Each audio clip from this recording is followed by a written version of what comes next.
نحمده ونصلي ونسلم على رسوله الكريم اما بعد۔ اللہ جل جلالہ عم نوالہ نے آپ صلی اللہ علیہ وسلم کو منتخب افراد عطا فرمائے۔ اللہ تعالیٰ نے لوگوں کے قلوب کی طرف نظر کی اور آپ صلی اللہ علیہ وسلم کے قلب اطہر کے بعد جن قلوب کو سب سے بہترین سمجھا پایا، انہیں آپ صلی اللہ علیہ وسلم کی رفاقت اور شرف صحابیت کے لیے منتخب فرمایا۔ انہی میں سیدنا عثمان غنی رضی اللہ تعالی عنہ ہیں جو بے شمار فضیلتوں کے حامل ہیں۔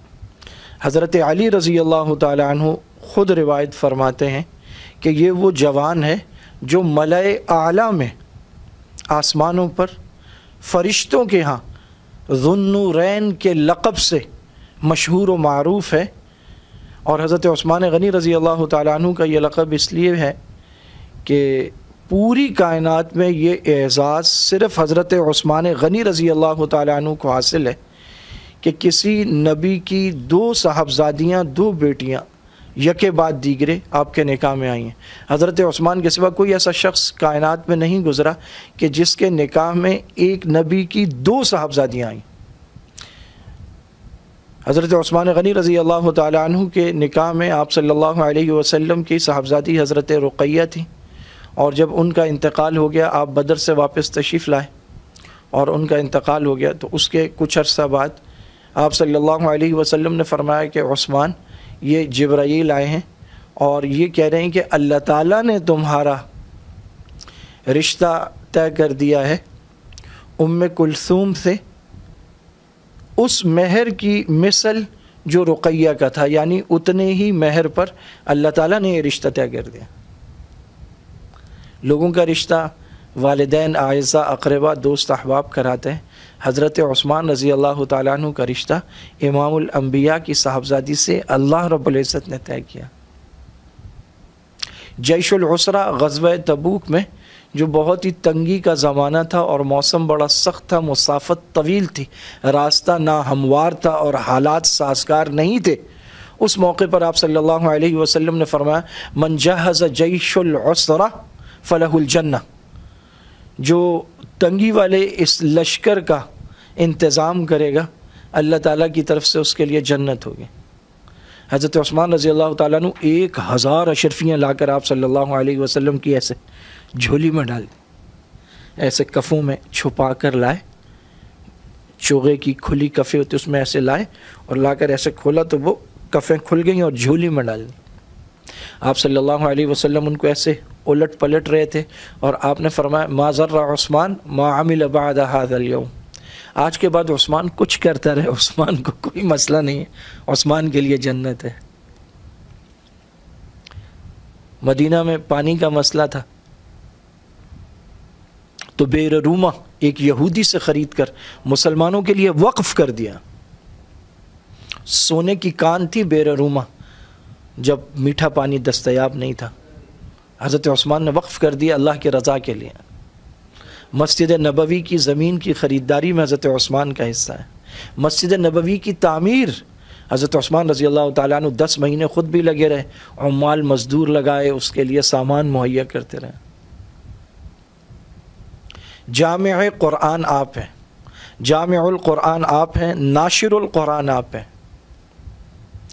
جب آپ کو آپ صلی اللہ علیہ وسلم نے حدیبیہ کے موقع پر سفیر بنا کر مکہ کی طرف بھیجا اور اہل مکہ نے آپ کو محبوس کر لیا، تو انہوں نے کہا کہ ہم نعوذ باللہ محمد اور اس کے ساتھیوں کو تو نہیں کرنے دیں گے عمرہ، آپ کر سکتے ہیں۔ حضرت عثمان نے فرمایا نہیں، میں ان کے بغیر نہیں کروں گا۔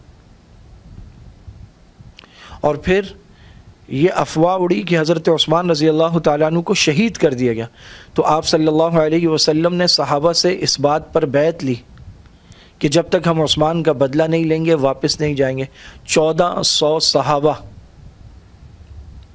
اس موقع پر حضرت عثمان رضی اللہ تعالیٰ عنہ کا بدلہ لینے کی بیعت آپ صلی اللہ علیہ وسلم کے دست مبارک پر کر رہے ہیں، اور آپ صلی اللہ علیہ وسلم نے اپنے ایک ہاتھ کو عثمان کا ہاتھ قرار دیا اور دوسرے ہاتھ پر رکھ کر کہا کہ یہ عثمان کی طرف سے بھی بیعت ہے کہ یہ ایسی عظیم بیعت ہے کہ اس میں عثمان کو بھی شریک کر لیا جائے۔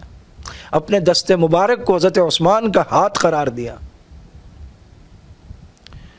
قرآن کریم نے اس پر اللہ رب العزت نے فرمایا لَقَدْ رَضِيَ اللَّهُ عَنِ الْمُؤْمِنِينَ إِذْ يُبَايِعُونَكَ تَحْتَ الشَّجَرَةِ، پس تحقیق بے شک اللہ راضی ہو گیا ان ایمان والوں سے جب کہ انہوں نے بیعت کی آپ کے دست مبارک پر، شجرہ درخت کے نیچے۔ انبیاء سے تو اللہ ہے ہی راضی، وہ اس کے برگزیدہ بندے ہیں۔ صحابہ نے بیعت کی، اللہ فرماتے ہیں میں ان سب سے راضی ہو گیا کہ انہوں نے عثمان کے لیے بیعت کی۔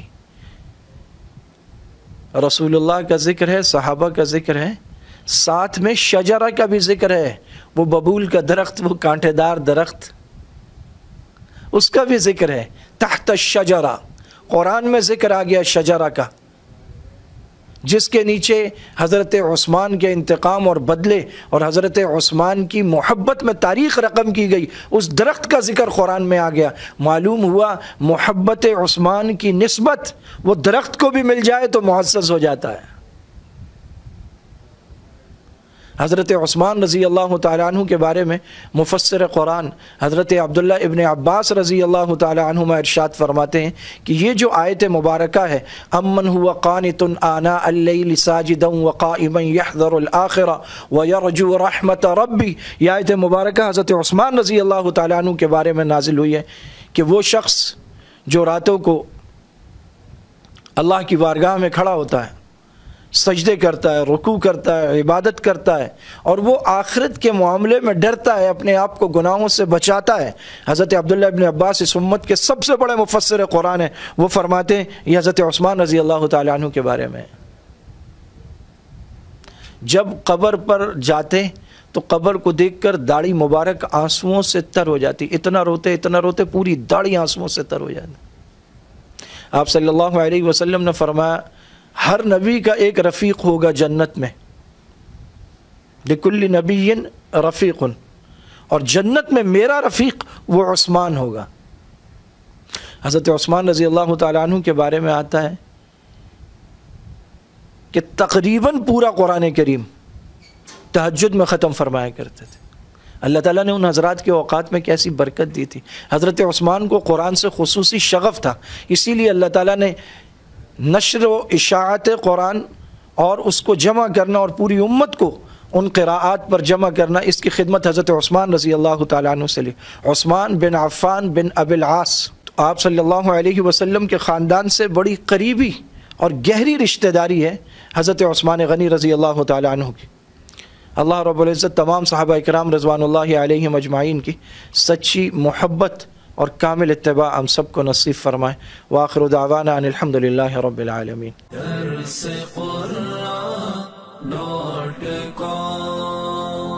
www.darsequran.com